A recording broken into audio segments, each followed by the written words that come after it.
Evangelho de Mateus, capítulo de número 21, da Palavra de Deus. Evangelho de Mateus, capítulo 21. Pretendo ser breve.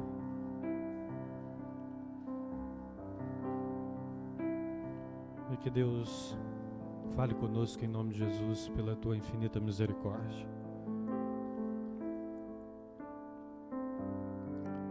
Evangelho de Mateus, capítulo de número 21, da Palavra do Senhor. Todos encontraram? Amém? Assim diz a Palavra de Deus. Versículo de número 12. Mateus, capítulo 21, versículo 12. Tendo Jesus entrado no templo, expulsou todos os que ali vendiam e compravam. Também derrubou as mesas dos cambistas e as cadeiras dos que vendiam pombas, e disse-lhes: está escrito, a minha casa será chamada casa de oração. Vós, porém, a transformais em covil de salteadores. Vieram a ele no templo cegos e coxos, e ele os curou. Mas vendo os principais sacerdotes e os escribas as maravilhas que Jesus fazia, os meninos clamando hosana ao filho de Davi, indignaram-se e perguntaram-lhe: ouves o que estes estão dizendo? Respondeu-lhe Jesus: sim. Nunca lestes da boca de pequeninos e crianças de peito tirastes perfeito louvor? E deixando-os, saiu da cidade para Betânia, onde pernoitou. Amém. Até aí está bom. Bom, irmãos, todos os atos de Jesus, eles são para nos ensinar. Ele é pedagógico, ele traz o ensino e traz um princípio. E em cada ato, em cada circunstância, Jesus age e Jesus reage de uma forma. E é importante observar o propósito das atitudes de Jesus. Eu não sei se você já se surpreendeu com a atitude de Jesus, lendo os evangelhos, com o comportamento de Jesus. Muitos ficam surpresos ao ver Jesus entrando no templo e virando a mesa. E Jesus de fato faz isso porque aquele momento pedia essa linguagem, essa forma de falar com o povo. Não era um povo qualquer, não era simplesmente ali pessoas que estavam fazendo um negócio. Eram pessoas que viviam da exploração daqueles que iam se consagrar ao Senhor, buscar a presença de Deus. Então esses comportamentos de Jesus surpreenderam a muitos naqueles dias, e quando a gente vai lendo, às vezes nos surpreende também o comportamento de Jesus, quando nós não compreendemos por que Jesus se comportou assim, por que Jesus agiu dessa forma. Quando Jesus ia operar milagres, às vezes ele fazia um lodo, passava no olho do cego para curar o cego. E nós sabemos que não é necessário que Jesus faça dessa forma, mas ele fazia exatamente dessa forma. Porque Jesus, ele tem o propósito de ensinar aqueles que estão vendo, aqueles que estão caminhando com ele, aqueles que estão ali participando daquele momento com ele. E Jesus também no seu ministério, ele era provocante, as provocações de Jesus. Quando Jesus olha para esse povo e mais à frente Jesus vai dizer para eles, olhando para o templo, não ficará pedra sobre pedra. E eles estavam com uma certa devoção ao templo construído, ao templo físico, e Jesus diz para eles, não ficará pedra sobre pedra, derruba esse templo e eu o construirei em 3 dias. E eles ficam admirados, contestando Jesus, indignados ao mesmo tempo, porque demorou muito tempo para construir o belo templo. E Jesus não dava muita importância para a construção. Não é isso que Jesus veio edificar. Jesus veio edificar um templo no nosso coração, um altar no nosso coração, morar em nós através do Espírito Santo de Deus. Portanto, ele diz: derruba esse templo, eu vou reconstruí-lo em 3 dias. E assim ele faz na sua morte, ressurreição e habitando em nós. Quando ele ressuscita no 3º dia e deixa-nos o Consolador. Mas isso não era compreendido pelos fariseus, por aqueles homens. Não era compreendido no momento da fala de Jesus, até mesmo porque a fala de Jesus surpreendia. não era o que eles esperavam ouvir, nem sempre era o que eles queriam ouvir, nem sempre era o que eles esperavam de Jesus. É interessante a gente olhar para Deus e ver, às vezes, Deus fazendo algumas coisas que a gente não esperava, algumas coisas de uma forma diferente daquilo que a gente imaginava, mas a caminhada deve seguir, o aprendizado deve seguir, e nós devemos sempre dar ouvido ao Espírito Santo do Senhor. Um pouco antes, no início do capítulo 21 de Mateus, a palavra de Deus vai dizer que Jesus, ele vai se aproximando de Jerusalém, e ele diz assim para 2 dos seus discípulos: vai até certa aldeia, e lá vocês vão encontrar uma jumenta e um jumentinho amarrados, traz para mim que eu vou precisar deles. E se alguém perguntar, diz que o Senhor vai precisar deles. E assim acontece, eles buscam esse jumentinho, eles dizem, o Senhor vai precisar deles, e acontece como Jesus havia dito, no lugar que Jesus havia apontado, tudo conforme a direção de Jesus. Então ele traz esse jumentinho e ele faz a entrada, que a Bíblia aqui chama de entrada triunfal de Jesus em Jerusalém. Bom, o Rei dos Reis fazendo uma entrada na capital espiritual de Israel, que é Jerusalém, montado num jumentinho. Eu acho impressionante esse texto quando fala da humildade de Jesus. Chega a ser até, é muito simplório. Por um outro ponto de vista, pode chegar até a ser ridículo, daqueles que olham para essa cena e podem dizer: esse é o Salvador, esse é o Rei dos Reis, esse é o Senhor dos Senhores, em toda essa simplicidade, porque Jesus não contrata, aqui no capítulo 21, uma banda para tocar na sua entrada, ele não pede para estender um tapete, ele não organiza uma festa, ele não organiza um evento, ele não contrata um buffet, ele não faz nada disso, ele simplesmente faz essa entrada. E quando Jesus vai chegando, aqueles que o seguiam clamavam: Hosana, bendito aquele que vem em nome do Senhor. Clamavam e estendiam, jogavam os ramos, as suas roupas, vestimentas, algumas até, para fazer ali essa entrada triunfal de Jesus. E logo depois disso, ele está em Jerusalém e ele vai para o templo, que é o texto ao qual nós lemos aqui, a partir do versículo de número 2. E quando ele chega no templo, ele encontra essa situação. O templo havia várias divisões, e uma das divisões é o pátio dos gentios, o átrio dos gentios. É aqueles que não eram judeus, aqueles que não conheciam o Senhor, que poderia despertar o interesse, ouvir de outro lugar, de uma outra cidade, vir até esse pátio para, quem sabe, ouvir a palavra de Deus, ter um contato com aqueles que estavam no templo sacrificando e adorando, porque eles iam ali todo ano sacrificar diante da presença do Senhor em adoração. E o que Jesus encontra nesse átrio dos gentios, nesse espaço para receber os visitantes, nesse espaço para receber aqueles que vinham de longe, são pessoas negociando, virou uma casa de câmbio dos sacrifícios, os preços altíssimos, trocando sacrifícios por valores altíssimos, explorando o povo, porque eles vinham, compravam o sacrifício e ofereciam o sacrifício no templo. Então aqueles que viram toda essa movimentação começaram a se aproveitar da situação. Então Jesus chega e diz aqui que Jesus virou a mesa, diz aqui que Jesus os expulsou daquele lugar, e diz aqui que Jesus falou firme com eles, diz: está escrito, a minha casa será chamada casa de oração.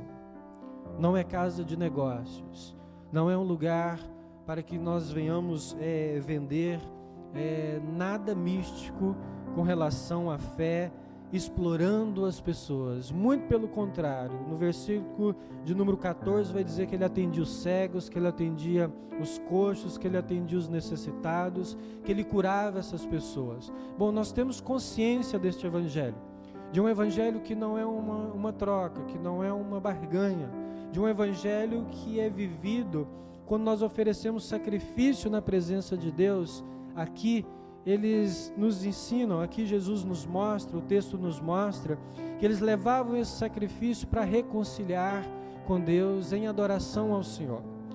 Olhando para o sacrifício de Jesus, nós entendemos, através da carta de Hebreus, capítulo 10, que não é mais necessário oferecer sacrifício. O sacrifício de Jesus é único, de uma vez por todas, e suficiente para perdão dos nossos pecados. Mas não oferecemos sacrifício, mas ainda temos que dar o testemunho. Ainda temos que nos comportarmos como cristãos. Ainda temos que manifestar a presença de Deus. Porque Jesus, Ele vai dizer aqui, a minha casa será chamada casa de oração. Jesus está usando o texto de Isaías 56, versículo 7, se não me engano, citando essa passagem, e ele diz que nós temos que nos colocarmos em oração.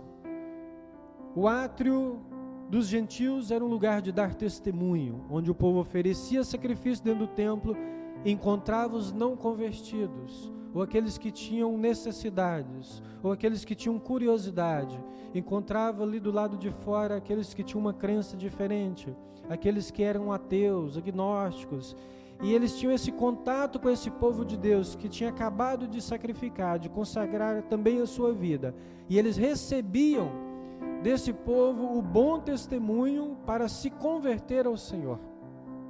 Então, quando Jesus vira a mesa, é porque no espaço onde o povo de Deus deveria estar dando testemunho, eles estavam fazendo negócios, se tornou uma casa de câmbio. Agora, isso aqui não tem nada a ver com fazer uma cantina na igreja com uma finalidade. Isso aqui é uma negociação da fé. Isso aqui é uma exploração. Isso aqui é algo que vai contra os princípios de Jesus, contra os princípios do Evangelho, aquilo que vai contra o que Jesus ensinou. É algo muito mais profundo, é algo muito mais grave. É isso que Jesus vem combater nesses dias. E é isso que Jesus vem falar ao nosso coração. Nós temos que dar testemunho a respeito de Jesus e da Tua Palavra. Entramos neste lugar, oferecemos um culto a Deus, e nós temos que sair deste lugar dando testemunho da presença do Senhor. Nós temos que manifestar essa graça do Senhor. Nós temos que manifestar essa presença de Deus. Eu quero que você preste muita atenção no seu trabalho, como você se comporta e como você lida com as pessoas que convivem com você.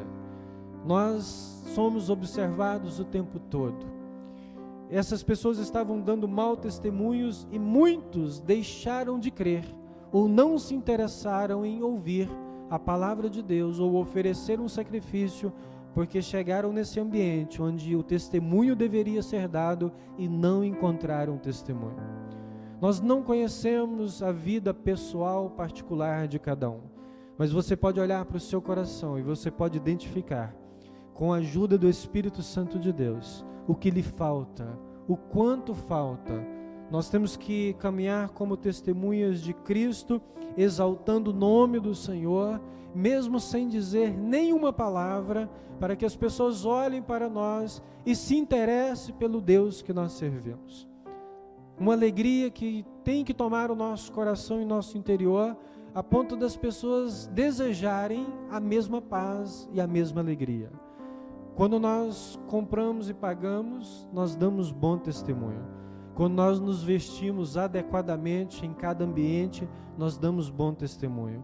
Quando nós auxiliamos alguém que tem necessidade, nós damos bom testemunho de Cristo. Quando nós proferimos palavras de bênção, nós damos bom testemunho de Cristo. E que o Senhor nos ajude, e que o Senhor nos dê graça, e que o Senhor nos abençoe, para que Ele seja glorificado na nossa vida, glorificado na igreja, glorificado no nosso ministério, glorificado dentro do nosso casamento, glorificado nas nossas relações dentro da nossa casa, glorificado nas nossas amizades. Nós não podemos nos escondermos daquilo que nós fomos chamados para viver. As pessoas têm que saber que você serve a Jesus. Elas têm que saber que você é um cristão autêntico, que você é um cristão verdadeiro, que você se importa com as palavras de Jesus e que você quer manifestar essa glória a eles, para que eles encontrem salvação, para que eles encontrem o perdão dos pecados, para que eles se interessem e abram o coração a se entregar ao Senhor em nome de Jesus. E que Deus nos auxilie, que o Espírito Santo nos encha, a ponto de desejar vidas para o reino do Senhor.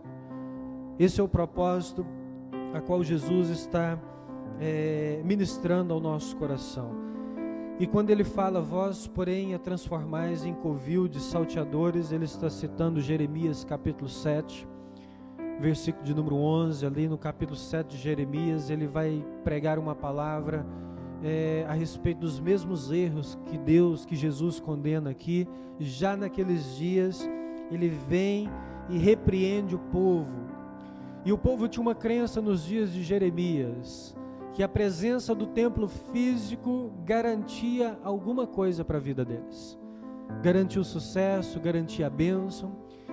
E quando olhamos para o ministério de Jesus, a gente vai entender que isso não faz a mínima diferença, a menos que a gente viva completamente o Evangelho, a menos que nós venhamos ser cheios do Espírito Santo, a menos que a gente glorifique o nome do Senhor, a menos que a gente faça desse lugar uma casa de oração, a menos que a gente faça desse lugar um lugar onde nós nos encontramos para buscar a face, para nos consagrarmos, onde nós nos unimos no mesmo propósito, tendo o mesmo pensamento, o mesmo coração, a mesma alma, o mesmo entendimento, pensando conforme o Evangelho de Cristo, a menos que a gente venha transformar este lugar num lugar de oração, o Senhor não será glorificado de outra forma. Nós temos que nos dobrarmos diante de Deus, para que Deus seja glorificado. Somente assim o Senhor será exaltado através do nosso ministério e da nossa vida. Apenas através da oração nós temos intimidade com o Senhor e nós vamos encontrar o bom propósito de Deus para a nossa vida. O Senhor Jesus diz, a minha casa será chamada casa de oração. A casa que pertence ao Senhor, o lugar que pertence ao Senhor, as pessoas que pertencem ao Senhor. Quando olhamos para o ministério de Jesus, Jesus faz da oração um trabalho. É interessante perceber isso no ministério de Jesus. Toda vez que Jesus está orando pela madrugada, em todo o tempo, é como se ele estivesse trabalhando. Oração é trabalho do reino, e é um árduo trabalho. Mas quando nós nos entregamos e aprofundamos, ele passa a ser um trabalho prazeroso. Agora, quando Jesus trabalhava, aí Jesus estava orando. E quando Jesus estava orando, aí ele estava trabalhando. Então, o trabalho e a oração de Jesus tem essas duas vias. Quando ele estava orando pelo seu ministério, orando pelos seus discípulos, intercedendo pelas pessoas, abençoando, ele estava trabalhando no reino de Deus. Quando ele estava atendendo às necessidades, é como se a sua oração se tornasse uma prática. Então é dessa forma que Jesus vive, dessa forma que Jesus caminha, e é dessa forma que Jesus quer a sua igreja, evangelizando, falando do seu amor, orando sem cessar, se propondo a viver mais do Senhor, a ter mais experiências na presença de Deus. O Senhor tem nos chamado para isso, para viver dessa forma, e que em nome de Jesus você possa alcançar essa graça em nome do Senhor. Amém? Então o versículo 14 vai dizer, vieram a ele no templo cegos e coxos, e ele os curou. Mas vendo os principais sacerdotes e os escribas, as maravilhas que Jesus fazia, e os meninos clamando, Hosana ao filho de Davi, indignaram-se e perguntaram-lhe, ouves o que estes estão dizendo? Respondeu-lhe Jesus, sim, nunca lestes? Da boca de pequeninos e crianças de peito tirastes o perfeito louvor. Jesus quer que a gente dê um bom testemunho. Jesus quer que a gente tenha uma vida de oração a ponto da casa ser chamada casa de oração, e Jesus quer que a gente entregue a Ele um perfeito louvor, uma perfeita adoração, uma entrega com todo o nosso entendimento. Então, um adorador santificado na presença do Senhor, um adorador consagrado na presença de Deus. Um adorador que está ouvindo a voz do Espírito Santo e leva a sua adoração à presença de Deus de forma espontânea, de forma que o desejo brota do seu coração, de forma que ninguém precisa dizer o que você tem que fazer, e ninguém precisa dizer, agora cante, e ninguém precisa dizer, agora ore, e ninguém precisa dizer, agora faça isso. Isso tem que brotar de você, isso tem que nascer no seu interior. Quando o ministério de louvor estiver ministrando sobre nós, espontaneamente, nós devemos ser conduzidos por eles em adoração a Deus. E de todo o nosso coração abrir a nossa boca, entregar um perfeito louvor ao Senhor. Da boca de crianças de colo. Por quê? Porque elas são dependentes. Porque elas conseguem esvaziar o coração. Porque elas conseguem fazer as coisas com alegria. Elas conseguem fazer as coisas saltitantes.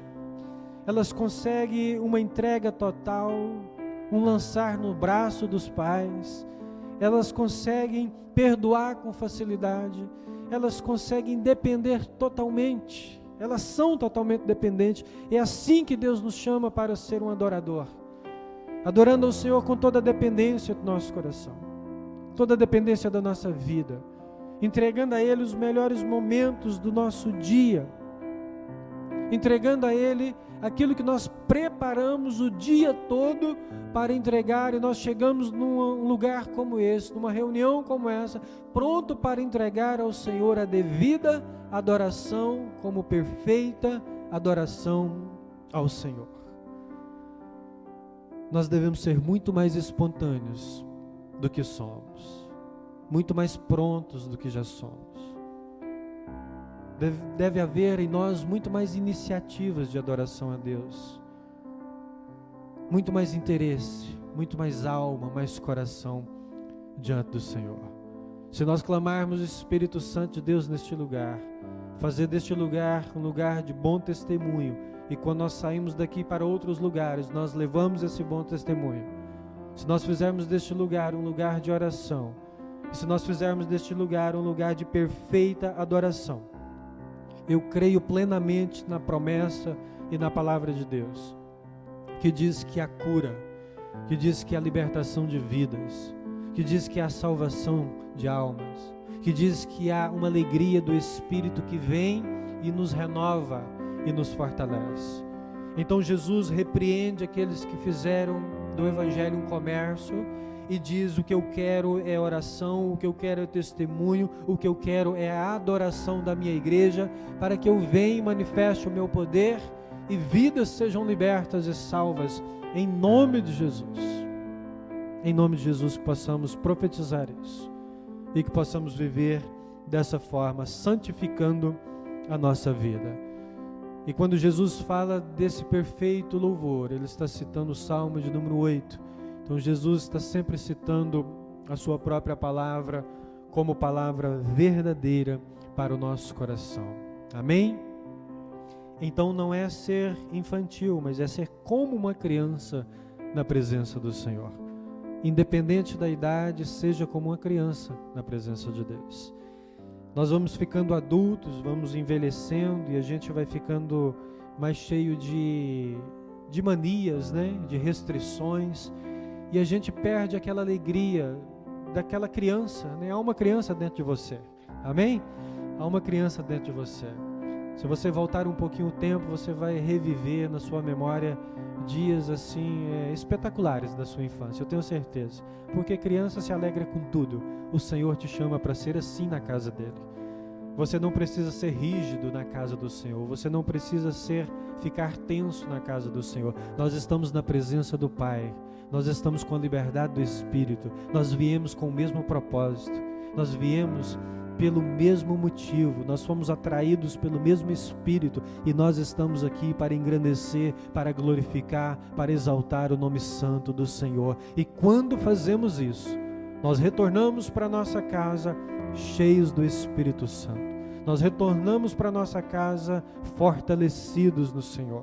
Nós retornamos para nossa casa com desejo de voltar, porque o momento foi muito bom, porque foi edificante, porque sentimos a presença de Deus, porque conseguimos ouvir a voz do Espírito Santo do Senhor, porque nós oramos, abrimos nosso coração, nós choramos, intercedemos pelos nossos familiares, oramos pelos nossos amigos, oramos pelas nossas necessidades e mais do que isso, nos relacionamos com Deus, bendizemos o Teu santo nome, nós o glorificamos em todo o tempo, nós dizemos santo, santo, santo é o Senhor dos exércitos, e que isso saia e saia como se saísse de uma criança para o Pai,